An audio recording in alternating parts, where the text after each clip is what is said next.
This channel does not promote any violent, harmful, or illegal activities. All content provided by this channel is meant for an educational purpose only. Top quality और consistent performance के लिए सिर्फ silver pump नाम याद रखना। শৃঙ্খলার ফেরানোর নামে নৈরাজ্যে বাংলাদেশ চলছে অপারেশন ডেভিল হান্ট। এই অপারেশনের মাধ্যমে চলছে ইউনুস জামানায় শত্রু নিকেশ। বাংলাদেশের পুলিশে জানিয়েছে শনিবার রাত থেকে লাগাতার অভিযানে গ্রেফতার করা হয়েছে প্রায় ১৫০০ জনকে, যার মধ্যে বেশিরভাগই হাসিনার দলের কর্মী সমর্থক। আওয়ামী লীগের দাবি, প্রতিরোধে নামা দলের নেতা কর্মীদের জেলে পুরতেই এই চক্রান্ত অন্তর্বর্তী সরকারের।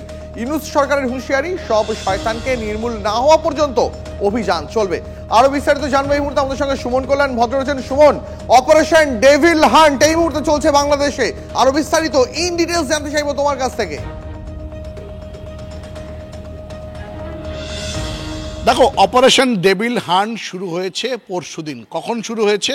যখন গাজীপুরের সমন্বয়কদের ওপরে কিন্তু স্থানীয় বাসিন্দারা হামলা করেছেন এবং তারা যখন একটা আওয়ামী লীগ নেতা মন্ত্রীর বাড়িতে আক্রমণ করতে যায়, তার বাড়িতে ভাঙচুর করে, ঠিক সেই সময় এলাকাবাসী, গোটা এলাকার মানুষ তাদেরকে ধরে বেধড়ক পিটিয়েছে। সেই সময় সরকার, অর্থাৎ উপদেষ্টাদের সরকার, তারা কিন্তু ঘোষণা করলো ডেভিল হান্ট। কারণ কি?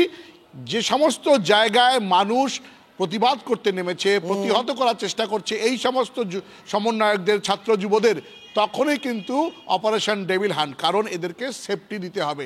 একদিকে ইউনূস সরকার যত রকমের প্রচেষ্টা করা উচিত, এই সমস্ত ৭১-এর স্থাপত্যকে নষ্ট করা, আওয়ামী লীগকে নষ্ট করা, গোটা দেশ জুড়ে একটা অরাজক পরিস্থিতি তৈরি করা, সেই সময় যখন মানুষ প্রতিহত করার জন্য রাস্তায় নেমে গেছে, প্রতিবাদ হচ্ছে, সেই সময় সরকারি শিলমোহর দিয়ে এই সমস্ত প্রতিবাদীদেরকে কিন্তু হামলা করা হচ্ছে। একেবারে আপাতত তোমাকে অনেক ধন্যবাদ। পরিস্থিতির উপর নজর রাখো, পরবর্তীতে আবার এই নিয়ে তোমার সঙ্গে কথা হবে।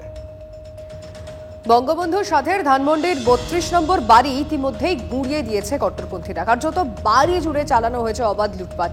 সম্পূর্ণ ধ্বংসস্তূপে পরিণত করা হয়েছে একাধিক স্মৃতি বহন করা এই বাড়িটি। ৩২ নম্বর বাড়িতে আজও ইট রড খোলায় ব্যস্ত অনেকে।